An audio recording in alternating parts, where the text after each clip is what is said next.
audio jungle.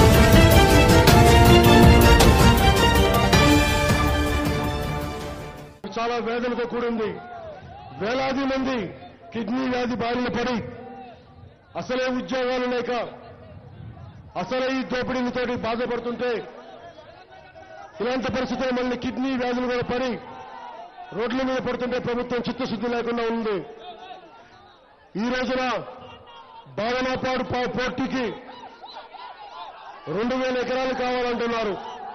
తీసుకెళ్లారు.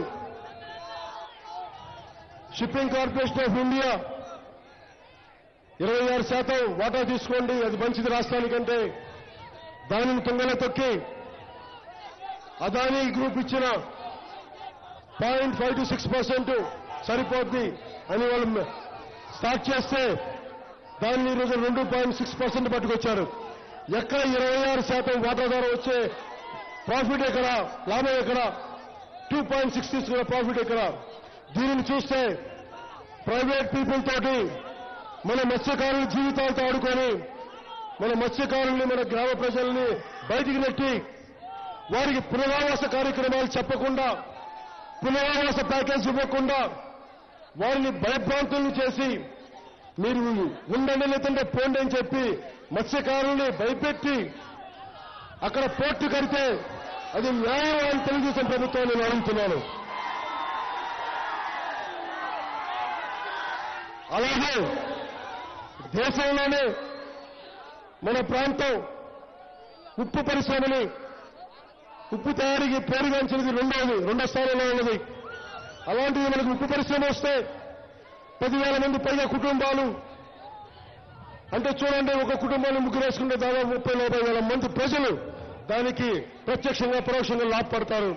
దాని మీద ఎలాంటి ఆలోచన లేదు ఏ ఒక్కరికి. అలాగే ఇంతమంది యువత ఉన్నారు మాట్లాడుతూ, ఇంతమంది యువత ఉన్నారు. మీరు కాలేజీలకు వెళ్ళిన తర్వాత, పాలిటెక్నిక్ చదివిన తర్వాత, టెక్నికల్ విద్య చదివిన తర్వాత మన ఉద్యోగ అవకాశాలకు ఎక్కడికి పోవాలి? వేరే రాష్ట్రాలు పోవాలా, వేరే దేశాలు పోవాలా? కాదు, మనకి మన అమ్మా నాన్న దగ్గర, మన తల్లిదండ్రుల దగ్గర, మన పుట్టిన నేల మీద, మనం పెరిగిన నేల మీద ఉద్యోగాలు కావాలి. రాష్ట్ర ప్రభుత్వం ఒక వర్గానికి కాదు, ఒక పార్టీకి కాదు, అందరికీ పనిచేయాలి. జనసేన పార్టీ ప్రతి ఒక్కరికి, కులాలకి, మతాలకి, ప్రాంతాలకి అతీతంగా సమన్యాయం చేయడానికి నేను ముందుకు వచ్చాను.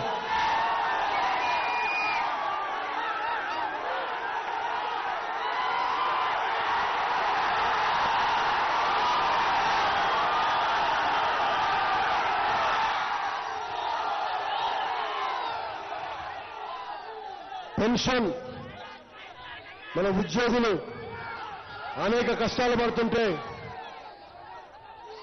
పెన్షన్ భిక్ష కాదు, అది ఉద్యోగుల హక్కు. నేను దాన్ని గుర్తిస్తున్నాను. అలాగా ఎక్కడికి వెళ్ళినా, ఏ నియోజకవర్గానికి వెళ్ళినా అనేక సమస్యలు. ఇవన్నీ కూలంకుషంగా చూస్తే 1 విద్య, 2 వైద్యం, 2 ఉద్యోగ అవకాశాలు, 4 నీళ్లు, సాగునీరు కావచ్చు, తాగునీరు కావచ్చు. ఇవన్నీ చేయడానికి ప్రభుత్వానికి చిత్తశుద్ధి ఉండాలి, ప్రేమ కావాలి. అలాగే కాంట్రిబ్యూటరీ పెన్షన్ స్కీమ్ మీద నేను ఒకటే చెప్పాను నిన్న కూడా.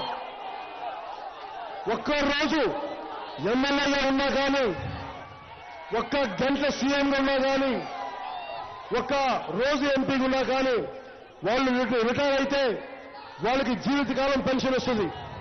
ఇక్కడ మన ఉద్యోగులు 30 సంవత్సరాలు పనిచేసినా కానీ వారికి పెన్షన్ వచ్చే ఆధారాన్ని భయాందోళనలో తోసేశారు ఈ స్కీమ్ వల్ల. దీనిని పట్టించుకునే నాదున్నాడు. మీకు నేను మాటిస్తున్నాను, మీకోసం నేను పోరాటం చేస్తానని చెప్పి.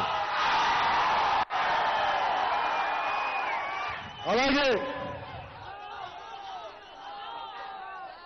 ముఖ్యంగా ఏంటండి, వీడియో నచ్చిందా? అయితే ఓ లైక్ వేసుకోండి, లేదంటే ఓ కామెంట్ చేయండి. ఎప్పటికప్పుడు మా వీడియోస్ చూడాలంటే సబ్స్క్రైబ్ చేసుకోండి.